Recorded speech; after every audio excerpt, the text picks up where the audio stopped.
apa saja sektor yang menarik di kuartal 4 di tahun 2023. Nah, Om Gembong, sesuai topik yang akan dibahas hari ini nih, terkait pergerakan IHSG yang kemarin sudah mencapai 7.000 ke atas, dan tapi kemarin koreksi cukup signifikan ya, walaupun hari ini sempat naik sedikit sebesar 0,20% ke 6.937. Nah, kemarin kan sempat pas turun signifikan, hanya beberapa saja yang berada di zona hijau. Terus ternyata sektor financial rupanya menjadi sektor pemberat bagi penurunan IHSG kemarin ya Om. Ada juga sektor energi, pelemahannya di atas 2%. Nah, sebetulnya ini ada sentimen apa saja sih Om Gembong? Kok bisa membuat IHSG turun lumayan signifikan? Oke, kita bedah dari perjalanan market atau IHSG 2023 ya Mbak ya. Saat ini IHSG kalau kita bicara year to date, kinerjanya masih positif tipis, yaitu hanya sekitar 1-2% saja selama 9 bulan. Oke. Nah, kalau terkait dengan sektor yang jadi pemberat, tentunya ya teman-teman bisa tahu IHSG sendiri market cap-nya itu adalah 10 ribuan, 10.300 triliun, dan 37-40% itu di sektor keuangan. Ya, teman-teman tahu bahwa sektor keuangan itu posisi didominasi oleh big bank, BCA, BRI, Mandiri, BNI, ya, ada Arto gitu kan. Nah, ketika bicara perjalanan marketnya, ya sebenarnya ya posisi hari ini, terutama September, ini menarik sebenarnya ya. Ya, September kalau kita lihat statistik IHSG ada 3 bulan yang itu memang secara statistik 10 tahun terakhir, 5 tahun terakhir itu memang bulan-bulan yang potensi kenaikannya rendah. Mei, bulan Mei ada fenomena sell and May and go away. Bulan September, dan terakhir bulan November. Khusus September, gimana? Ya, jadi secara statistiknya IHSG di bulan September memang rata-rata 10 tahun terakhir itu hanya 30%, Mbak. Jadi secara statistik ya 10 tahun hanya 3 tahun yang bulan September naik. Sisanya 7 tahun atau 7 bulan di September itu memang turun. Nah, makanya analisa kita biasanya saya buat analisa mingguan ya. Minggu ini ya September ceria atau September ya, ikuti pola koreksi. Nah, yang terjadi 3 minggu September awal itu IHSG masih positif 0,9, bahkan ya secara IHSG sempat menyentuh ya 7.040. Nah, setelah itu apa? Terutama di bank BCA, BRI itu dominan jual. Saham blue chip dominan jual. Itu yang secara pakem membuat koreksi. Kira-kira seperti itu. Nah, tinggal Jumat Mbak besok ya. Tanggal 29 marketnya apakah mampu ditutup hijau atau ya memang September itu September yang negatif. Tapi justru itu saya senang. Kenapa? Karena di situ ya kita bisa serok. Kenapa? Oktober itu 78% statistiknya IHSG naik, Mbak. Jadi 10 tahun lebih dari 7 kali di bulan Oktober itu naik. Kira-kira seperti itu. Jadi memang saatnya di sini harga turun, serok untuk beli. Baik, terima kasih Om Gembong. Berarti kalau misalkan kita punya saham bank favorit, kita tinggal ini ya Om, serok di bulan September ini, dan kita melihat kalau misalkan bulan Oktober itu biasanya 78% akan naik ya Om Gembong ya. Yes. Jadi ini berdasarkan data lagi, ya. Jadi ada 2 pemahaman kita. Pertama berdasarkan story atau data yang sudah terjadi, pola tersebut, ya. Yang kedua, dari sisi analisis makroekonomi dan global. Kalau dari sisi domestik, ya kenapa kita berani bilang serok? Karena memang September itu memang waktunya koreksi. Contoh, BCA ya kemarin sempat menyentuh harga 9.400, BRI mendekati 5.800. Sekarang 5.200 BRI-nya, BCA-nya 8.900. Artinya apa? Diskon. Nah, kalau Mandiri itu kan sudah all time high ya, di atas 6 ribuan. Nah, kemarin BNI. BNI itu karena memang akan corporate action ya di bulan menarik, bulan Oktober, stock split 1:2, itu sekarang di atas 10.000. Nah, kapan lagi? Nah, sekarang kita bicara sentimen ya. September tinggal 1 hari lagi. What next?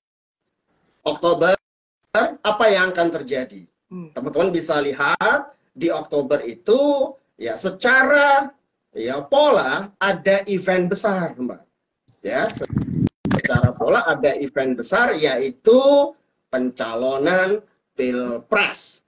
Wapres, ya, Capres dan Cawapres. Kemungkinan besar ada 3-2.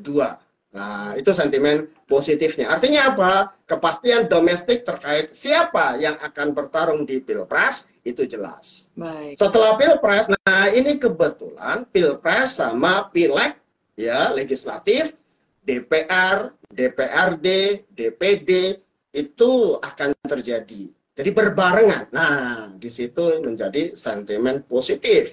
Itu kalau kita bicara market domestik. Jadi, itulah yang membuat kita confidence bahwa Oktober ini harusnya Oktober ceria. Baik, terima kasih Om Gembong untuk penjelasannya. Nah, kira-kira penurunan IHSG kemarin juga apakah terpengaruh nggak sih dari adanya peresmian bursa karbon nih yang baru diresmikan oleh pemerintah? Oke, satu sebenarnya yang membuat koreksi itu adalah saham-saham yang didominasi oleh asing. Kenapa? Why? Teman-teman bisa lihat, kita lihat secara helikopter view, ya globalnya yang terjadi di September itu adalah statement bahwa di Amerika, bank sentralnya, the Fed, itu tidak menaikkan suku bunga, tapi ya dia akan mempertahankan suku bunga tinggi. Dan kemungkinan akhir tahun, terutama di November, para analis memperkirakan akan ada kenaikan suku bunga satu kali lagi, yaitu 25 basis menjadi 5,75. Dan itu merupakan yang tertinggi. Akibatnya apa? Nah, yang kedua, ya, capital outflow terutama di saham-saham BCA BRI terjadi. Yang 1 minggu, 2 minggu terakhir ya, itu yang membuat marketnya kita koreksi. Yang kedua, bicara masalah kurs. Karena mereka masuk dalam USD, tentunya USD menjadi patokan USDDR. Nah, USDDR, kurs rupiah kita saat ini 15.500 spotnya. Ya, dan itu tinggi. Ketika biasanya USD tinggi, capital outflow-nya terjadi, ya asing akan jual. Kira-kira itu yang membuat why September itu mereka koreksi. Ya karena memang capital outflow-nya lebih dominan, kursnya dolar IDR kita ya tinggi, otomatis ya mereka lebih ke mengalirkan uangnya ke luar negeri, baik lagi ke Amerika. Kira-kira itu secara why sentimennya koreksi terjadi. Baik, terima kasih Om Gembong. Nah, untuk emiten-emiten sendiri nih, dari sektor tertentu yang kira-kira promising sampai akhir tahun, kira-kira sektor apa aja nih Om yang kira-kira menarik untuk diperhatikan dinamikanya? Silakan Om. Oke, ini kita bicara kenaikan sentimen terbesar 5 tahun sekali, yaitu Pilpres dan Pileg. Boleh kita flashback sebentar terkait dengan yang terjadi pola ketika pemilu, ya baik Pileg maupun Pilpres. 99 itu kenaikannya 70% IHSG. Wow. pemilu. 2004 ya, zamannya SBY itu pertama kali ya masuk 44%. 2009 boom setelah krisis subprime mortgage Amerika, boom harga komoditi terutama batu bara, kenaikan IHSG 86%. 2014 Jokowi ya masuk ya di situ sektor ya mengusung infrastruktur. Tapi euforianya ada pada saat itu 2014 kenaikannya 22,2% IHSG. Ya, tapi 2019 kenaikannya atau periode kedua Jokowi kenaikannya hanya 1,7%. Why? 2018 ada, teman-teman bisa ingat, ya, perang dagang Cina dan Amerika. Suku bunga dinaikin terus. Ketika suku bunga dinaikin, basisnya equity akan ya sentimennya negatif. Tapi positif. Jadi kita katakan 5 pemilu itu positif. Oke. Tinggal ya tahun itu tahunnya kenaikannya berapa persen.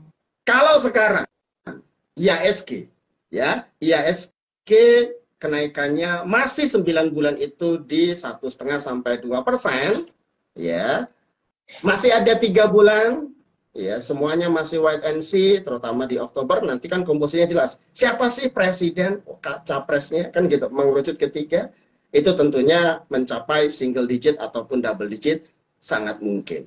Jadi masih ada ruang di sana. Jadi ini sentimennya positif, ya, katalisnya positif, ditambah historicalnya pas. Nah, kita bicara sektoral ya. Apa sih sebenarnya pemilu itu cukup signifikan?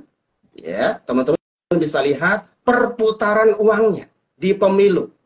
Ya, dan ini kita ambil ada 2 sumber, satu Apindo, Asosiasi Pengusaha Indonesia, ya. Perputaran uangnya minimal yang ada, anggaplah satu capres itu let's say ya kalau kelas presiden itu puluhan triliun, ya.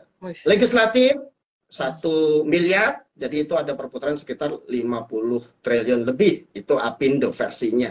Dengan 1 miliar, padahal kan untuk costly ya menjadi pileg itu nggak mungkin 1 miliar, minimal 10 miliar untuk DPR dan lain-lain. Nah, makanya ada analis yang bilang perputaran potensi uang saat pemilu itu sekitar 327 triliun. Artinya apa? Itu ya uang yang di masyarakat. Nah, sekarang masuk ke sektoral. Ya, sektoralnya apa? Kita bicara terkait dengan ya pemilu 2009, 2014, 2019. Sektor apa yang sisi positif? Satu, karena perputaran uang besar di sana, maka ya perputaran satu biasanya yang paling fondasi itu sektor keuangan. Dan itu menjadi urat nadinya IHSG, 30-40% di sana. Teman-teman bisa lihat, BRI sekarang masih year to date mungkin 5-6%. Ya, BCA juga sama. Padahal BMRI, BNI itu udah lebih. Artinya apa? Ada ruang untuk tumbuh. Kalau secara analis sampai akhir tahun, misalnya BRI targetnya, itu nanti bisa dikonfirmasi ya, itu rata-rata sekitar 6.000, 6.100, 6.200, dari harga sekarang 5.200, ya BCA targetnya di 9.600, 9.700. Nah itu 2 fase. Sektor keuangan. Yang kedua, sektor konsumer. Kenapa? Karena memang ketika uang berputar di masyarakat, berarti ada spendingnya. Spending tersebut, ya tentunya akan masuk ke sektor-sektor konsumer. Yang kedua, sektor keuangan. Kedua, sektor konsumer. Yang ketiga, ya tentunya di sini era digital, infrastruktur terutama telco itu juga akan sentimen positif. Kira-kira itu. Jadi 3 sektor yang relevan terkait dengan posisinya potensi pada saat ya pilpres ataupun pileg di 2023. Nah, tentunya ditambah sektor media. Kenapa? Karena pasti mereka akan promote iklan dan lain-lainnya. Nah, itu. Kalau bicara sektor yang momentum ketika global saat ini, ya itu di sektor energi, fokusnya di minyak, gas, dan batu bara. 4 sektor itu yang menjadi unggulan di 2023 kuartal 4 ini sampai nanti awal tahun. Sampai awal tahun ya. Ya. Nah, berarti kan tadi ada 4 sektoral ya yang bisa diperhatikan dinamikanya yang kira-kira menarik seperti itu ya Om ya. Ya. Nah kalau misalkan lihat dari sentimen pemilu ya kan euforia tahun politik katanya kan menjadi sentimen yang mempengaruhi pergerakan IHSG ya, nilai transaksi setahun sebelum pemilu di pasar modal cenderung akan meningkat gitu. Nah kira-kira naiknya itu di kapan ya Om? Maksudnya berapa bulan sebelum pemilu atau mulai dari kapan? Oke, bicara harga itu biasanya sudah reflect terkait dengan ya kondisi 6 bulan ke depan. Jadi Oktober ini yang ditunggu-tunggu oleh market dan tentunya investor asing adalah kepastian siapa yang menjadi capres-cawapresnya. Kemarin saat saya sama SPPM ya itu studi tour di Singapura dan di sisi Malaysia, terutama di Singapura, JP Morgan bilang rata-rata investor asing melihat ini Jokowi man. Jadi ya mereka bullish terkait dengan Indonesia karena ya hampir dipastikan yang dominan itu adalah orang-orangnya Jokowi. Contoh ya Prabowo dia akan bilang melanjutkan program Jokowi. Ganjar dia akan bilang melanjutkan program Jokowi. Itu yang kuat secara survei ya. Ya, survei. Artinya apa? Orang asing, analis memperlihatkan ya ini orang-orang Jokowi men. Tinggal cawapresnya siapa pertarungannya. Apakah misalnya Prabowo dengan Erik, Ganjar dengan misalnya Mahfud atau Sandiaga Uno.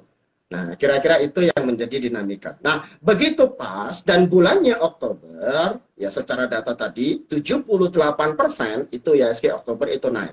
Jadi ini yang menjadi ya sentimen penggerak yang positif. Nah, sekarang IHSG di berapa? Level supportnya secara mingguan itu kemarin kita bisa sampaikan 6.920 sampai 6.880 itu nggak akan tembus. Setelah itu kan masuk bulan Oktober. Oktober akan ceria, minimal dengan ada suatu kepastian itu, maka sudah mulai confirm ya euforianya, sentimen positifnya capres dan cawapresnya clear, maka itu dipastikan hampir mayoritas Oktober itu akan ceria. Targetnya berapa? Ya, level resistennya 7.050 atau 7.100 akan tembus. Sebelum nanti, ya, the next, yang paling susah ditembus resistennya adalah 7.350. Itu target jangka pendek, ya, bulan Oktober atau bulan November. Cuman, itu sentimen positifnya. Nah, yang menjadi ya trigger atau salah satu potensi resikonya yang membuat itu tidak terjadi adalah di sisi global, yaitu outflow asing. Nah, outflow asing dengan rupiah di 15.700 atau 15.800. Harusnya kita melihat BI akan intervensi. 15.700, 15.800 itu biasanya dia akan intervensi. Itu yang pertama. Yang kedua, ya semoga The Fed cepat mengambil satu keputusan bahwa ya kenaikan suku bunga itu sudah maksimum. Nah, di situ yang nanti akan mendorong lokal positif, asing juga masuk, ya maka ya Oktober itu menjadi targetnya minimal 7.100, 7.150 ya SK. Baik, thank you Om Gembong. Nah ngomong-ngomong tadi terkait global, sekarang kan penguatan dolar tuh menguat dari ke seluruh mata uang di dunia ya. Nah apakah itu akan membuat investor pindah dari investasi saham ke dolar. Menurut Om gimana? Ya, yang terjadi adalah fenomena umum penguatan dolar ini ke semua mata uang. Ya. Major currency itu misalnya ya GBP USD, Euro USD, ya Yen USD semuanya ya strong dolar. Kenapa? Karena dolar ini ya dipersepsikan sebagai sekarang ya dengan adanya kebijakan Amerika yang naikin suku bunga, let's say sekarang 5,5 Mbak. Dulunya 0%. Berarti produk saving USD ya, itu menarik dari awalnya cuma 1%, sekarang 5%. Itu yang pertama. Makanya ya Treasury yield, bond yieldnya Amerika menyentuh level tertinggi terus. Itu yang pertama. Nah, karena kebijakan Amerika yang masih stand agresif, hawkish, sampai akhir tahun, at least minimal ada kenaikan 1 kali, ini yang mendorong capital outflow. Capital outflow, ya, semua disedot lagi menjadi Amerika, ya, yang menarik untuk dibeli. Makanya terjadi penguatan dolar, pelemahan mata uang secara global, dan itu tercatat ini. Nah, tapi itu sifatnya sementara. Sifatnya sementara. Kenapa? Karena ya begitu nanti The Fed naikin suku bunga, udah selesai. Tinggal ya akan mencari ya market-market yang potensial. Nah, Indonesia salah satunya yang potensial, upside-nya. Kenapa? Ya karena teman-teman bisa lihat tahun ini, setahun ke belakang, pergerakan IHSG itu 7.000, 6.500, 7.000, 6.500. Dengan per 14.15 itu dibandingkan dengan global, Amerika dibandingkan dengan regional itu masih cukup murah. Jadi ini sudah price in, tinggal ya ditambah dengan sentimen positif bahwa ada event besar di Indonesia, pemilu 5 tahun sekali. Faktanya 5 kali pemilu terakhir itu selalu positif, ya ini menjadi satu katalis positif. Satu, harganya murah, valuasinya murah, ditambah event 5 tahun sekali. Kalaupun tidak, asing itu tidak masuk banyak, karena memang year to date-nya sudah mulai masuk banyak, tapi kemarin-kemarin Agustus September itu udah mulai outflow, terutama di bank, ya bank besar BCA BRI, ya, tapi ya, dengan daya tarik valuasinya murah, event pemilu, ya market timingnya itu juga akan menarik, sehingga itu yang membuat ya nilai IHSG kita juga akan positif sampai akhir tahun. Baik, terima kasih Om Gembong. Nah, ngomong-ngomong nih Om, tadi kan Om menjelaskan September itu musimnya koreksi, terus Oktober naik, November itu biasanya secara historical koreksi lagi seperti itu ya? Ya. Nah, menurut Om Gembong, terkait ini, sentimen window dressing gimana nih Om, akhir tahun? Oke. Ketika bicara window dressing, apa yang disebut window dressing? Ya, biasanya para fund manager atau para baik lokal maupun global itu tentunya akan mempercantik laporan keuangan untuk cari performance ya. Dan ya 20 tahun terakhir secara statistik ya Desember selalu ceria, kecuali tahun kemarin. Iya itu. Ya. Tahun kemarin. Karena semua kan bicara ya. Anggaplah 10 tahun terakhir, 9 tahun itu positif selalu Desember ceria. Ya rata-rata ada yang 3% sampai maksimum 6%. Tapi tahun kemarin kenapa Desember nggak terjadi? Nah, teman-teman tahu alasannya ya? Bahwa yang terjadi ketika bicara market, IHSG, siapa yang dominan penggeraknya? Yang dominan penggeraknya adalah investor asing. Kenapa? Yang bisa menggerakkan, contoh BCA BRI dengan market cap lebih dari ya 1.000 triliun, 500 triliun, itu tentunya asing. Nah, tahun kemarin yang terjadi adalah asing outflow, asing keluar, terutama di saham-saham GoTo. Ya, terus related dengan GoTo itu ada ASI, terus ada Telkom, BCA BRI juga outflow. Ya, jadi yang besar-besar, yang bigger itu, yang gajah-gajah pada outflow semua. Kira-kira naik atau turun? Ibaratnya paus buang barang. Turun. Itu yang secara pola tidak menjadi positif lagi Desember. Nah, harapannya ya asing udah mulai keluar saat ini karena dolarnya menarik, ya sektor dolar menarik, ini sifatnya sementara. Nanti Oktober dan tahun ini kayaknya ya secara sentimen tentunya akan positif. Kenapa? Kalaupun asing tidak masuk, perputaran lokal, euforia lokal, calon-calon lokal, spendingnya tadi 327 untuk ya secara umum perputaran pemilu itu cukup menarik. Dan itu yang akan membuat IHSG tahun ini secara sentimen juga akan positif. Kenapa? 5 tahun terakhir soal. Baik. Baik, terima kasih Om Gembong. Nah, walaupun pengaruh dinamika yang ada di global sangat memberikan pengaruh ya, tadi kata Om bilang dari investor asing dan juga seperti keputusan suku bunga The Fed, terus harga komoditas yang masih tinggi juga. Tapi kalau misalkan dari analisa Om nih terhadap kekuatan fundamental dari IHSG sendiri dibandingkan bursa utama lainnya di dunia, seperti apa dari segi fundamental yang kita miliki, itu kekuatan kita secara domestik sendiri ini gimana menurut Om? Oke, kalau kita bicara makroekonomi Indonesia, solid nggak? Solid. Pertumbuhan ekonomi, GDP, itu di atas 5%. Di atas average rata-rata. Bahkan Cina ataupun Amerika kurang dari ya Indonesia. Pertumbuhannya sekitar hampir 2 sampai 2,5%. Itu terkait dengan ini. Inflasi kita terjaga. Jadi secara makroekonomi solid. Tinggal bicara market. Nah, market ini kan bicara persepsi dan siapa yang menjadi penggerak market utamanya. Nah, dominasi untuk investor asing terutama saham-saham blue chip itu dominan. Makanya begitu kayak BCA, BRI, Telkom, ASI itu outflow asing, maka mayoritas penggerak utamanya ya itu seller dominan, maka yang terjadi adalah susah untuk naik. Tapi ini sifatnya sementara. Ya, baik lagi. Ya, kita akan milih sektor-sektor yang menarik ya. Kalau kita bicara ya paling terjadi contoh itu 2020 ketika valuasinya murah, pada semuanya koreksi, asing pada saat itu jualan, lokal itu yang mendominasi.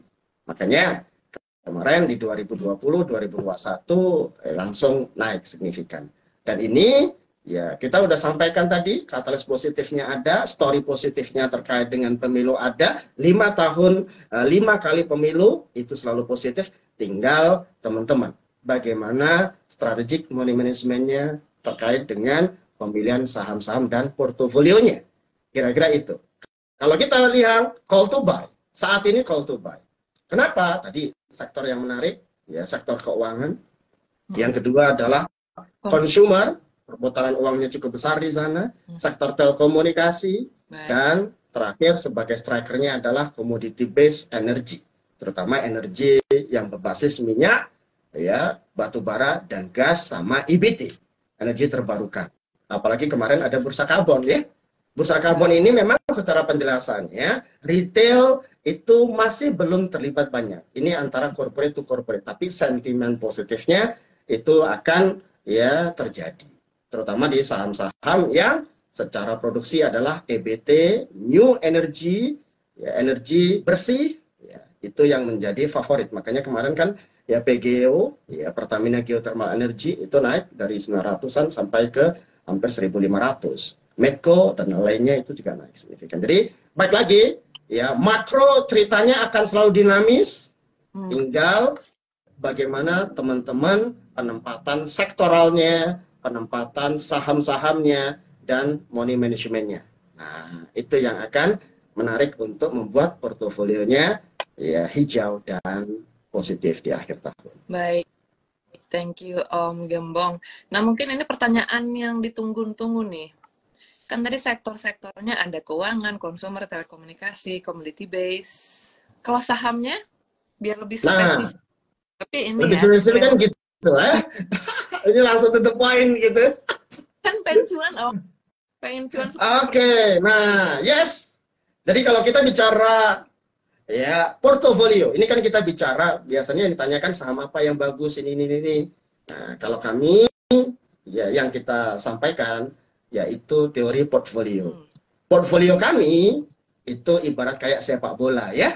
Sepak bola yang paling fondasi menjaga market, menjaga ya dominan itu adalah sektor keuangan. Apa sahamnya?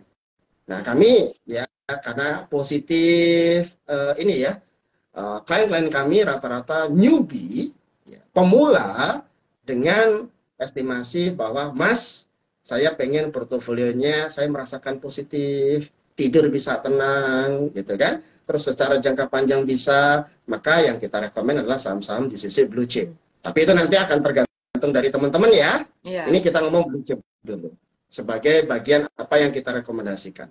Oke, kalau di sisi keuangan yang menarik adalah satu tadi BCA, BRI, ya secara valuasi premium pasti, ya, tapi secara prospektif, secara flow investor asing, ya itu saat ini sedang koreksi. Maka kami sebagai bantalan BCA, BRI. Berapa persen persentase portfolionya? Itu posisinya bisa 40-50%. Itu sebagai back sama ini kiper kita di dalam portofolio. Setelah itu masuk di sektor consumer. Consumer apa? Ya tentunya ya consumer yang sifatnya retail.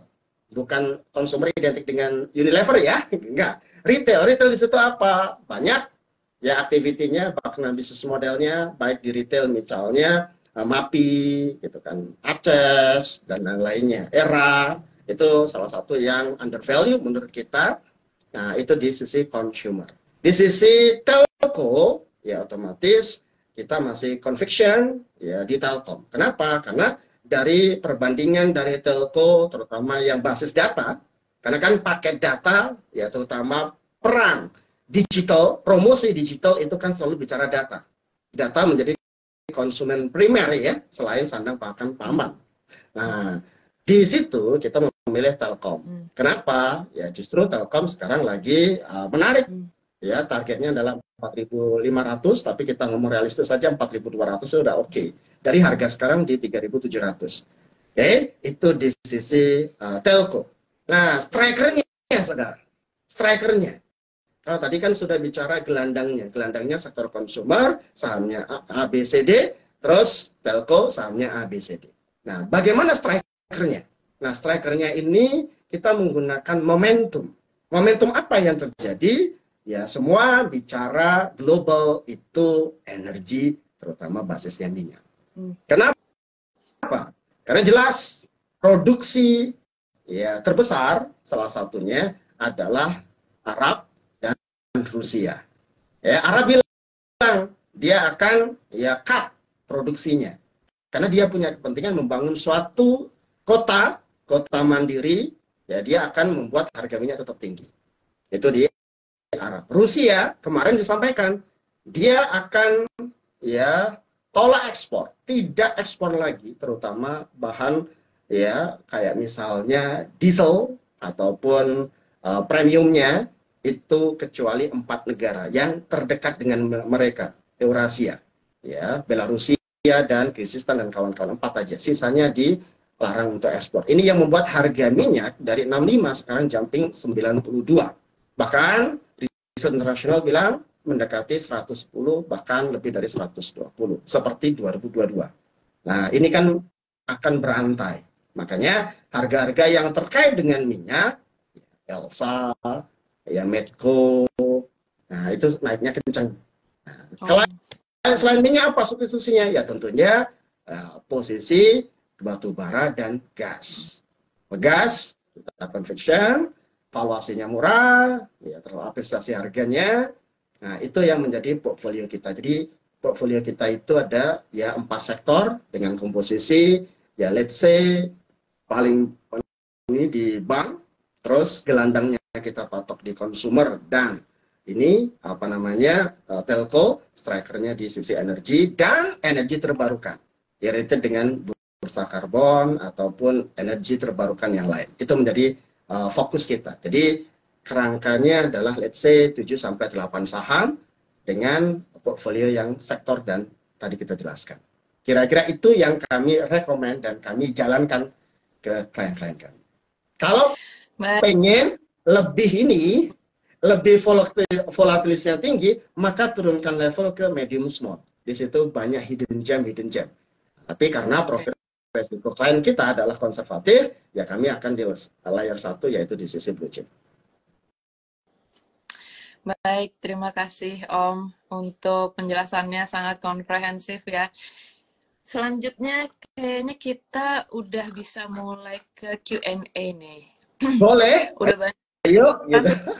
pesan Om, ya ampun, terima kasih loh teman-teman semua, udah rame banget. Dari tadi tuh saya ini Om ngebaca banyak yang nanyain Sido nih. Kita bacain aja salah satunya ya. Saya capture dulu nih, nanti kita umumkan ini ya pemenangnya besok atau Jumat. Nah, Sido gimana? sektornya adalah sektor health. Nah, sekarang saya tanya ke teman-teman, kira-kira momentum health-nya, sektor kesehatan tahun ini ada atau tidak? Boleh komen di kolom chat? Ayo. Sektor konsumsi. Jadi setiap tahun itu selalu ada winnernya. Contoh, 2020 karena COVID, maka sektor sektor kesehatan, sektor teknologi itu menjadi winnernya, 2 winnernya. Oh ada. Nah, kalau ada itu biasanya ini sudah punya barang ya, Mbak Tia ya. Betul. Ini aku dulu ya Om, pertanyaannya nih bagus. Karena aku juga ada nih di Sido Om, jadi aku juga pengen nanya. Dari Hatsune Ichika, saham Sido bagaimana Om, mengingat sudah 2 kuartal nih berturut-turut EPS-nya mengalami penurunan. Apakah masih menarik? Gimana nih Om? Nah, sekarang kita gini, plan kita apa di saham? Apakah kita jadi investor ya untuk sisi jangka panjang di mana mengharapkan minimal dividen? Kalau itu yang terjadi jangka panjang dividen, maka ya salah satu ya komponen dari Sido terutama dia sangat rajin membayar dividen itu memenuhi kualifikasi. Tapi kalau bicara jangka pendek, frame-nya berapa? Bisa daily, bisa minimal 3 bulan ke depan, maka momentum sentimen positif itu masih belum ada. Kenapa? Secara teknikal, teman-teman kan biasanya di sini kan kami sudah di app Sahamologi, ya itu boleh kita ini coba Mbak ya. Jadi analisa lebih gampang, lebih sederhana. Di situ kita bisa sampaikan bagaimana memanfaatkan teknologi. Sido bagaimana? Nah, ya Sido di sini kita bisa cek, lihatin ya. Boleh? Boleh dong, aku juga penasaran. Kalau fundamental story-nya jelas. Betul. Bahwa yang terjadi penurunan kinerja perusahaan. Bottom line-nya, EPS-nya turun. Otomatis ya sentimen terkait bahwa bisnis ini bisa berkembang, ya sales-nya bisa growth, EPS-nya bisa growth, itu agak berat. Itu pertama. Yang kedua, sentimen tahun ini ketika bicara sektor kesehatan agak berat terjadi lagi seperti momentum 2020. Apalagi Sido sudah stop split beberapa kali. Itu lebih otomatis lebih mahal ya. Terus kalau dari sisi teknikal saat ini bagaimana gambaran Sido? Nah, ini kita sampaikan saat ini 585 sinyal dari Sahamologi itu reduce. Sahamologi itu apps yang berbasis modern technical. Ya, di sini ya secara chartnya teman-teman bisa lihat masih downtrend, jangka pendek ya. Maka indikatornya moving average dan kawan-kawan itu super downtrend. Belum ada sinyalemen positif. Ya, target terdekat MA-nya adalah 632. Selama itu belum terjadi, maka masih downtrend. Jangka pendek, minimal sampai akhir tahun.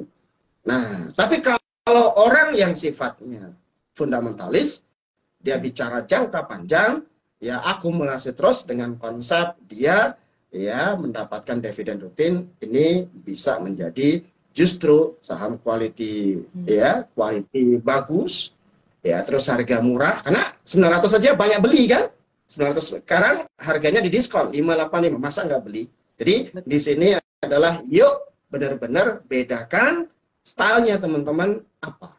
Mau investor, targetnya berapa, resikonya berapa, dan di situ investor biasanya akumulasi aset dengan time frame panjang. Ya, di atas 3 tahun. Di Tapi kalau teman-teman trader, jelas di situ ada trading plan. Trading plannya saat ini fase trennya itu downtrend, ya, menuju ke support terdekat di 550 downtrend, belum ada sentimen positif, pergerakan track action, ya, terkait dengan move-nya, ya, momentumnya belum dapat. Jadi di sini makanya sinyalnya itu reduce. Baik lagi ke kita. Ini mau ikut, ya, sinyal-sinyal baik secara fundamental maupun secara teknikal. Plannya, money management, tiap orang beda-beda. Yuk kita tentukan sendiri. Itu karakter. Baik, thank you Om Gembong. Dan selanjutnya nih, kita pilih pertanyaannya Om Gembong dari ratusan ini. Tunggu sebentar. Kita pilih dari, tunggu sebentar ya Om, banyak banget Om. Wow, banyak banget ya. Makin malam makin banyak ini ya, justru. Oh. Kayaknya ini deh, apa namanya, semangat aja ngedengerin pasar modal. Siap. Kita selalu support. Maksimal sampai jam berapa malam ini? Ya, Mbak Tia, sanggupnya sampai jam berapa? Sampai jam 9 kita istirahat. Oke, siap. Saya ikut gitu kan. Jadi kalau misalnya malam ini tidak tercover, ya teman-teman bisa DM di Bridge, ya, atau di Sahamologi, kita akan jawab satu persatu, ya. Nah, baik. Pertanyaan selanjutnya dari Erika Paramita. Menjelang pemilu, apakah saham sektor kertas dan media bagus untuk dikoleksi mulai dari sekarang? Gimana nih, Om Gembong? Oke. Nah, langsung identik. Asosiasinya saham apa? Selalu INKP sama Tekim. Nah, kita coba cek dari sisi apa yang kita buat. INKP itu kita sudah call buy sejak 7.200. Ya. Nah, ini bisa dilihat, teman-teman bisa masuk di app Sahamologi. Ya, kita terakhir ya chartingnya itu trading performance. Trading performance saat ini ongoing di 23% sejak 4 September 2023. Nah, ini berdasarkan data ya sinyalnya.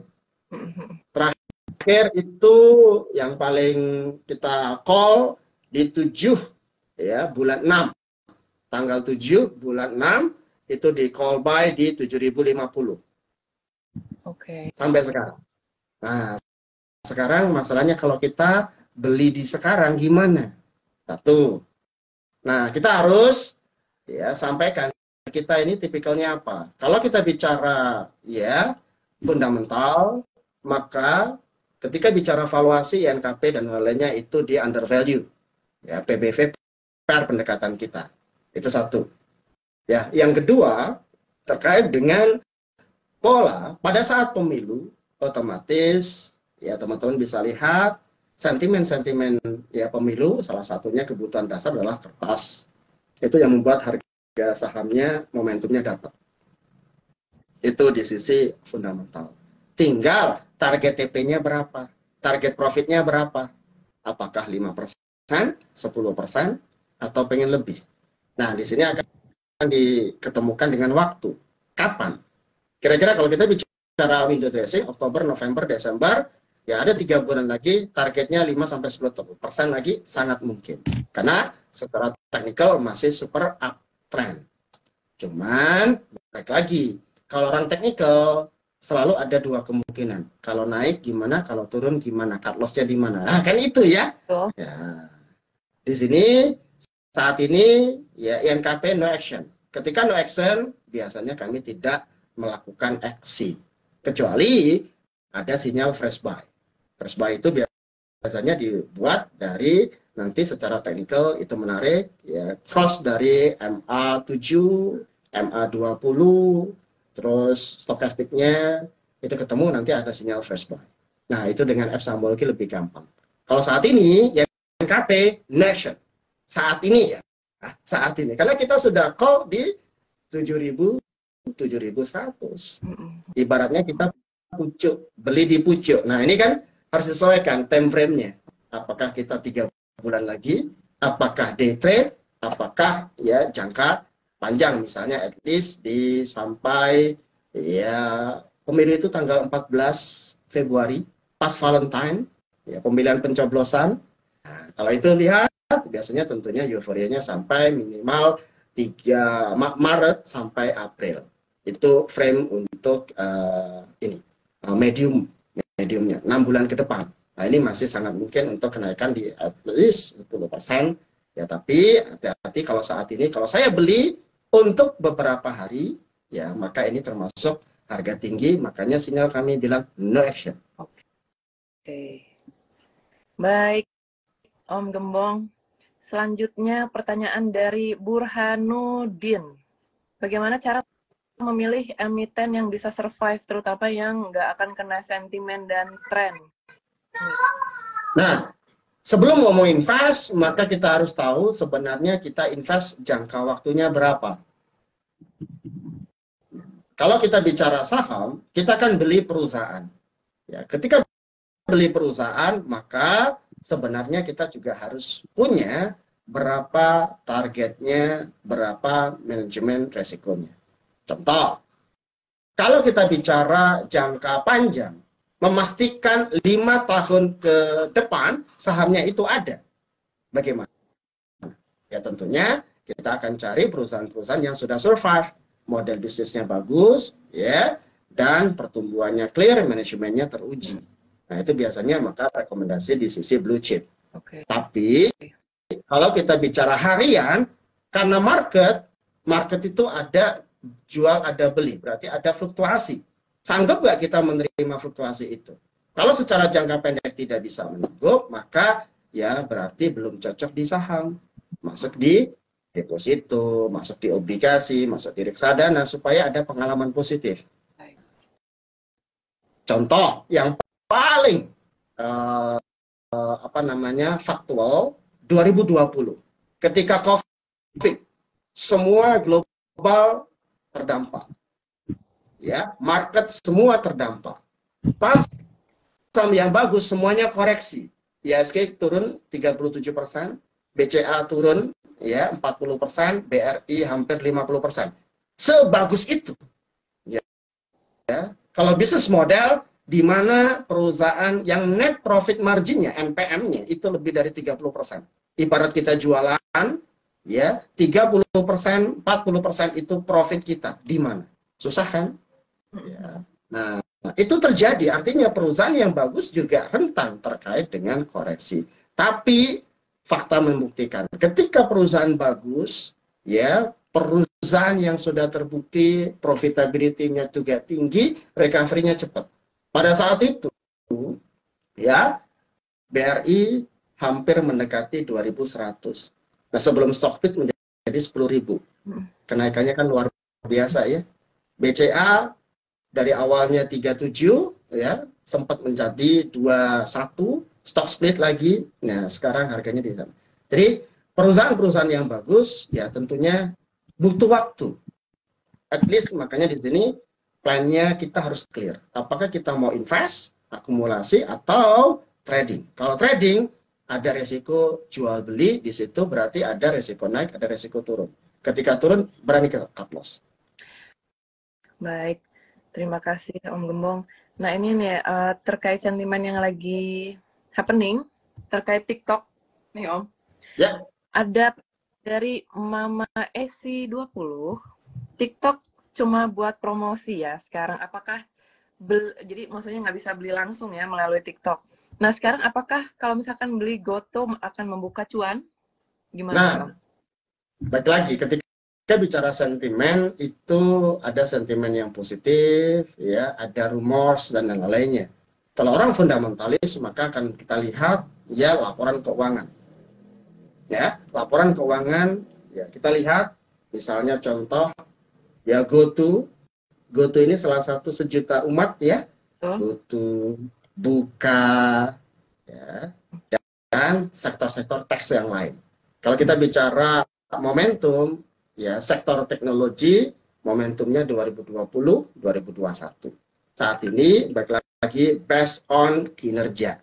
Baik lagi laporan keuangan, ya GoTo on track ke profitability. Ya.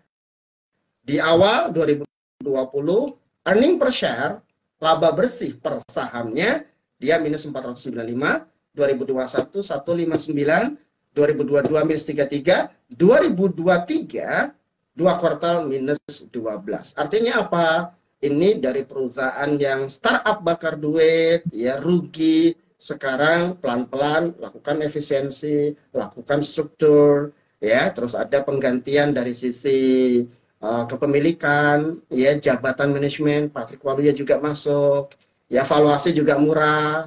Nah, ini baik lagi, harga 88 sampai 80 let's say, itu harga yang menarik untuk dikoleksi. Kenapa? Karena once dia akan profitable, mungkin para analis bilang bahwa ya mungkin akhir tahun dia akan profitable.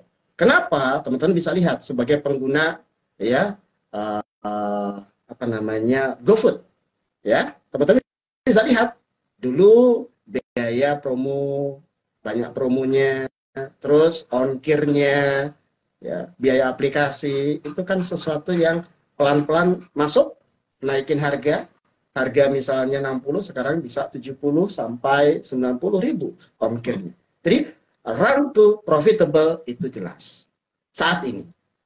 Jadi kalau ini nanti sentimen positifnya laporan keuangan terutama maksimum kuartal 1 2024, ya ini dia positif, ya biasanya harga saham akan mengikuti.